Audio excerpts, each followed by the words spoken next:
Olá, povo bonito de Sapucarana, passando por aqui mais uma vez, não é? Para compartilhar com vocês esse vídeo, no momento em que nós estamos estudando, estamos compartilhando das experiências da palavra e da vida, da nova vida com Jesus Cristo, né? Gostaríamos desde já dar um abraço forte, ainda que à distância, para cada um de vocês, né? Novamente dar aquele abraço particular, aquele abraço especial, né, para nossas meninas, né, nossas 6 meninas. Mandar um abraço aí para a irmã Preta, para a irmã Beatriz, né? A Beatriz chamam Beatriz 2, mas é Beatriz Santos, né? A irmã Luzia, a irmã Rayane e a irmã Thaisa, né? Dizer que vocês estão nas minhas orações e estamos juntos, né? Continuamos juntos seguindo os estudos da nossa revista, né? Hoje estaremos estudando a lição de número 2, que tem como título que significa receber a Jesus. Se vocês bem observarem, todas as lições, ou praticamente todas as lições, vai ter sempre uma pergunta, né? Sempre uma pergunta. Então, sempre das perguntas vêm as grandes ideias, as grandes descobertas, né? E vocês estão seguindo uma jornada de descoberta, de conhecimento, não é, de Jesus Cristo. Hoje vocês têm uma nova vida, fazem parte de um grupo de pessoas que estão começando uma nova vida, né? E se vocês pegarem as suas lições, vocês vão perceber aí, né, nessa gravura, o autor dos estudos eles usam sempre uma gravura, né? Na gravura aqui você pode perceber o nascimento de uma criança, né?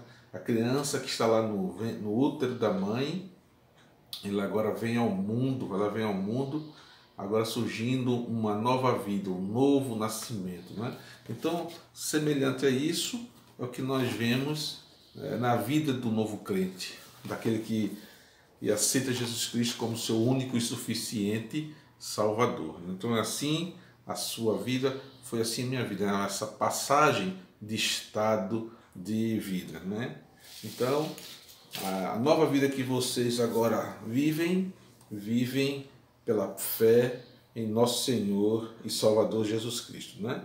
Lembrando que a cada lição vocês têm um versículo a memorizar, né? A lição passada, do domingo passado, foi João 3,16, porque Deus amou o mundo de tal maneira que deu seu Filho unigênito, para que todo aquele que nele crê não pereça, mas tenha a vida eterna. Não é? Espero que vocês tenham memorizado este versículo. Não é? Mas antes de iniciarmos a nossa lição, vamos começar orando, entrando na presença do nosso Deus. Senhor, nosso Deus, nosso Pai, louvado e exaltado seja o Teu nome, Senhor. Muito obrigado pela manhã deste dia, que estamos, ó Pai, aqui reunidos, ainda que à distância, né, em torno do Teu nome. Fica conosco, abre nossas mentes, nossos corações, tira, ó Pai, tudo aquilo, ó Pai, que não Te agrada, tudo aquilo que impeça a nossa melhor comunhão contigo, Senhor. Ser com cada uma das Tuas servas que estarão estudando, ser com o pastor Davi, com a irmã Elisama, onde eles estão lá. Guarda-os, protege, livre de todo o mal. Fica conosco, em nome de Jesus Cristo. Amém, Senhor. Pronto. E a lição desse dia, lembrando que naquelas fichas que vocês receberam, que foi distribuído para vocês, tem aí a primeira e a segunda lição, né? E para o dia de hoje, nós teremos para nossa meditação João, o Evangelho de João, capítulo 1, versículo de número 12, onde nós lemos, e já precisamos memorizar para esta semana. O versículo de memorização é João, capítulo 1, versículo 12, que diz: mas a todos quantos o receberam, deram-lhe o poder de serem feitos filhos de Deus, a saber, o que creem no seu nome. Repetindo, de novo, repita.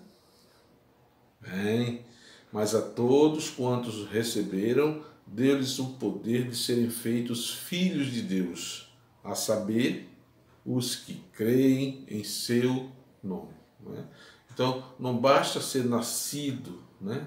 Ser criatura de Deus, É importante nascer de novo, receber a Jesus Cristo como Senhor e suficiente Salvador, para aí sim a pessoa passar a ser um filho de Deus. Filho de Deus é aquele que recebe essa paternidade por intermédio de Jesus Cristo, não é? Filho de Deus. O pensamento, a pergunta para que você possa pensar e meditar durante esse dia, durante essa semana é: receber a Jesus, existirá outro meio? Veja, pergunta novamente: receber a Jesus, existirá outro meio? Veja que são perguntas que só você poderá responder. Estamos estudando como receber, né? O que significa receber a Jesus. Então, diante do tema das propostas da lição, e agora você tem a oportunidade de refletir sobre essas duas perguntas, né? Que são diferentes, mas estão ligadas ao mesmo tempo, tá certo? Então, nós, durante a semana, refletiremos, memorizaremos o versículo de João 1,12 e, ao mesmo tempo, meditaremos sobre essas duas perguntas. São perguntas, são respostas que são individuais e cada uma de vocês deverá ter respondido, não é? E vamos continuar a lição, e aqui a gente sempre fala, né? Nós estaremos apresentando aqui as respostas para que vocês possam realmente comparar com as respostas que vocês prepararam. Aqui na introdução, né, o autor da revista ele vai perguntar: na primeira lição, a Bíblia deixou claro que você é pecador e precisa da salvação. Isso significa que precisamos, né, de Jesus Cristo para sermos salvos, né? A salvação só por intermédio do nosso Senhor e Salvador Jesus Cristo.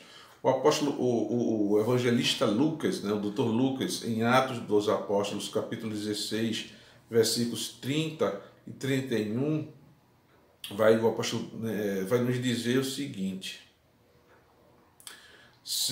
e aí vem completando a resposta, né? Aqui é o apóstolo, a resposta, né, que o apóstolo Paulo faz lá atrás, respondendo aqui em Atos 16, é a resposta de Paulo, né, quando ele vai dizer: crer no Senhor Jesus e serás salvo. Crer no Senhor Jesus e serás salvo. Mais uma vez, a salvação, né, é por intermédio de Jesus Cristo. Você precisa de Jesus pelo menos por 3 motivos, né? Pelo menos 3 motivos, são vários motivos que a gente precisa de Jesus Cristo, mas pelo menos aqui a lição ele ressalta 3 motivos. Primeiro, que Deus trata o pecador que não se arrepende com grande severidade, né? Jesus Cristo, né, em seus ensinamentos, ele mostra que aquele que está sujeito ao pecado está sujeito a coisas, a situações difíceis, né, na vida.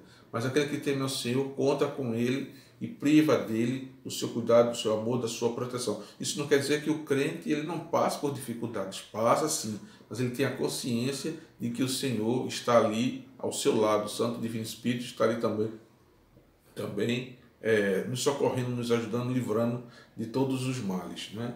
Só o salvo tem entrada no céu, essa é a segunda condição. E em terceiro, só o salvo pode servir a Deus. E muitas pessoas aí dizendo que serve a Deus, que é de Deus, que é de Cristo, parte do seu irmão para cá, parte do seu irmão para lá, mas que ainda não serve ao Senhor, ainda não está a serviço do Senhor, né? Quando vocês passarem a conhecer um pouco mais a Bíblia, que vocês forem avançando nessa nova vida, que se forem estudando na Bíblia, vocês vão ver uma passagem lá que o Neemias, né, na reconstrução dos muros de Jerusalém, ele sofreu ali algumas perseguições, algumas ameaças, e teve um tal lá de Sanbalat que quis entrar no serviço, na obra da reconstrução dos muros de Jerusalém, mas Neemias disse: não, você não tem parte nessa obra quem vai construir é o Senhor, essa é uma obra do Senhor, então você não tem parte nisso, né? Então muitas vezes as pessoas falam de Deus, falam de Jesus Cristo, parte do Senhor para cá, para lá, mas ainda não serve ao Senhor, tá certo? Então a gente não vai se enganar com isso, né? As Escrituras falam que a salvação tem como consequência vários aspectos. Aqui ele cita alguns aspectos que são consequências, são próprias, não é, da salvação, são inerentes à salvação. A primeira palavra aqui, ele nos mostra, é a palavra do arrependimento. Arrependimento é a palavra-chave. Em Atos 2:38 nós vemos, e aí vamos respondendo, né? A Pedro, e Pedro respondeu: arrependei-vos e cada um de vós seja batizado em nome de Jesus Cristo. A resposta é arrependei-vos, né? Veja que tem um tracinho aí, arrependei-vos. E cada um de vós seja batizado em nome de Jesus Cristo. Vem aqui o batismo. Aí segue a lição. O tempo está cumprido e o reino de Deus está próximo. Arrependei-vos, crê no Senhor. Marcos 1:15. Arrependei-vos, porque está próximo o reino dos céus. O tempo está cumprido e o reino de Deus está próximo. Né? Veja a palavra de reino, mostrando aí que há um serviço a ser prestado. Nós somos os súditos e Jesus Cristo é o rei. Então, existe o reino de Deus. E nesse reino de Deus, nós deveremos estar prontos, preparados, dispostos para servir ao nosso Deus. Em segundo lugar, é a fé. Né? Aquele que tem uma nova vida em Cristo, esse deve viver pela fé.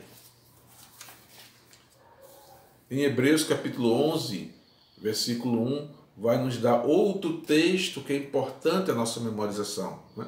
O versículo da memorização é João 1:12, mas esse outro versículo aqui de Hebreus 11:1 também é um texto muito importante para que nós memorizemos. Né?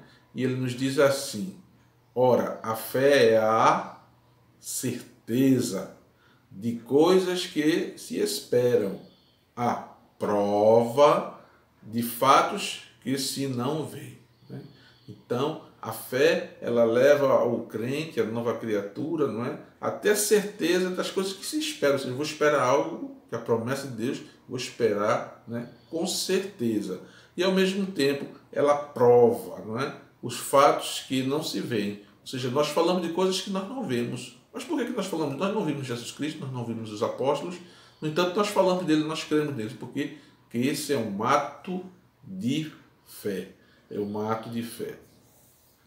Também segue aí o texto, né? Porque sem fé é impossível agradar a Deus. Hebreus 11:6. Porque sem fé é impossível agradar a Deus. É uma pessoa que não tem fé, não vai seguir as orientações de Deus. Por quê? Porque não crê, não confia, não acredita.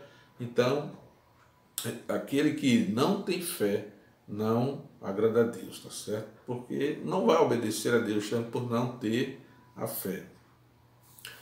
Seguimos o nosso estudo e ele vai falar assim, né? Que Deus fez por mim? Aí veio agora um ato diretamente de Deus, um ato diretamente de Jesus, que é a palavra regeneração. Ou seja, regenerar é gerar de novo.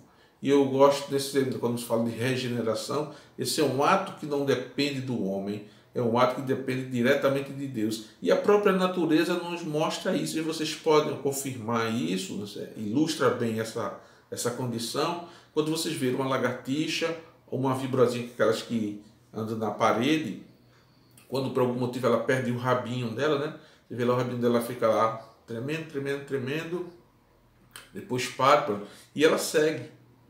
E dias depois, quando você vê aquela mesma lagartixa, aquela mesma vibra, o rabinho dela já cresceu até completar o tempo, o tamanho ideal, o tamanho natural. Aí eu pergunto,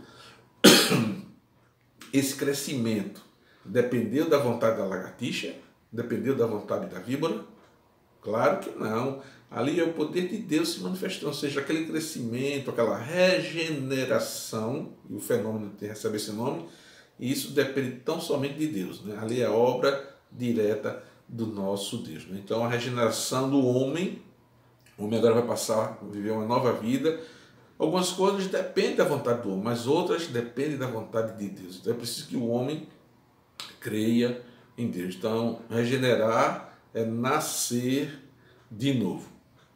Aí nós vamos ver em 2 Coríntios 5,17, aquele versículo que a gente estava falando que ela é importante, de 2 Coríntios 5,17. Está lembrada, Bia?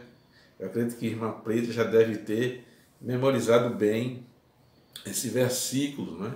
Esse versículo já deve estar bem na cabeça da irmã. E diz: e assim, ou portanto, se alguém está em Cristo, é nova criatura. As coisas antigas, as coisas velhas já passaram, eis que tudo se fizeram novas, né? Portanto, aqueles que estão em Cristo, nova criatura é, as coisas velhas se passaram, e eis que tudo se fez novo. E segue ainda o nosso estudo em João 1,12, aí a gente volta ao texto do início da memorização. Mas a todos os quantos o receberam, deles o poder de serem feitos filhos de Deus, a saber, aos que creem em seu nome. Certo? Um outro acontecimento, outro fenômeno, outro aspecto que ocorre na vida do salvo, né, da nova criatura, é a justificação. Essa é uma outra característica própria da salvação que não depende do homem, depende de Jesus Cristo. O homem por si só, ele não pode se justificar, porque não há um justo, um só sequer. Mas é Jesus Cristo quem nos justifica.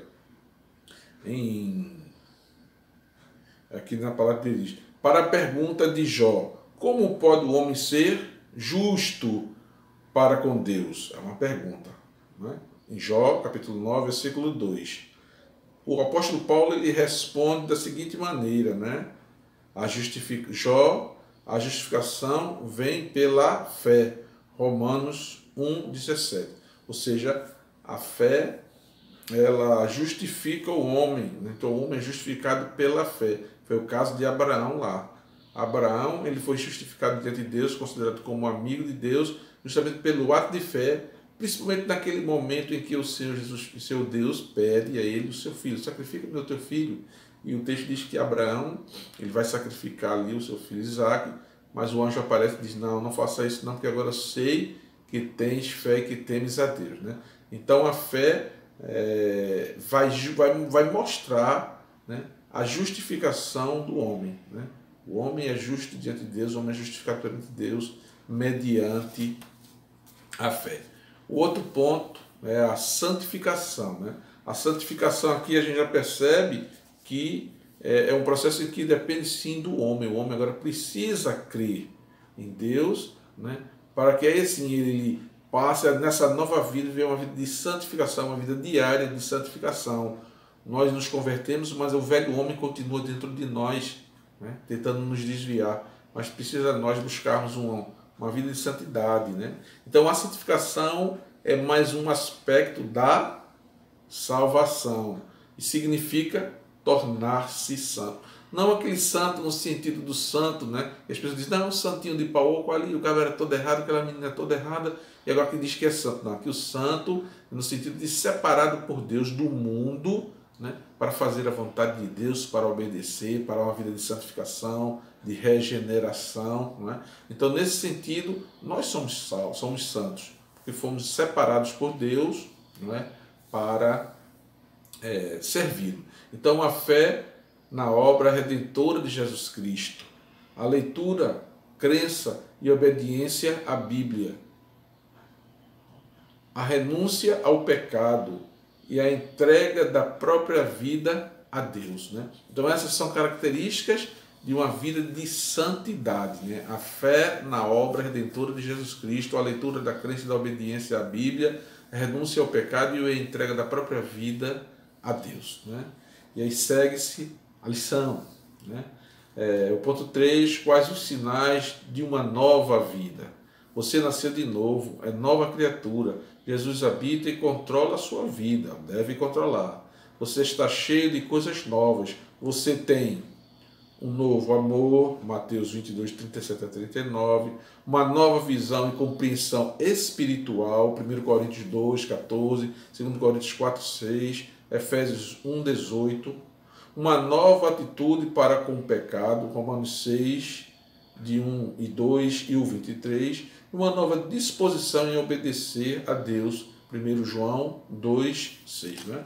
Veja aqui os sinais de que você é uma nova criatura. E você pode perceber isso através do testemunho de parentes, do testemunho de amigos, de vizinhos. Então você mesmo percebe, né, que antes você fazia de um jeito, agora você faz de outro. Antes você pensava de uma maneira, agora você pensa de outro. Antigamente você reagia de uma maneira, hoje você reage de outra maneira. Então são sinais que mostram que você é uma nova criatura, que você vive uma nova vida. Então você precisa também de um novo olhar. Permaneça olhando para Jesus Cristo, pois Ele é o autor e o consumador da fé.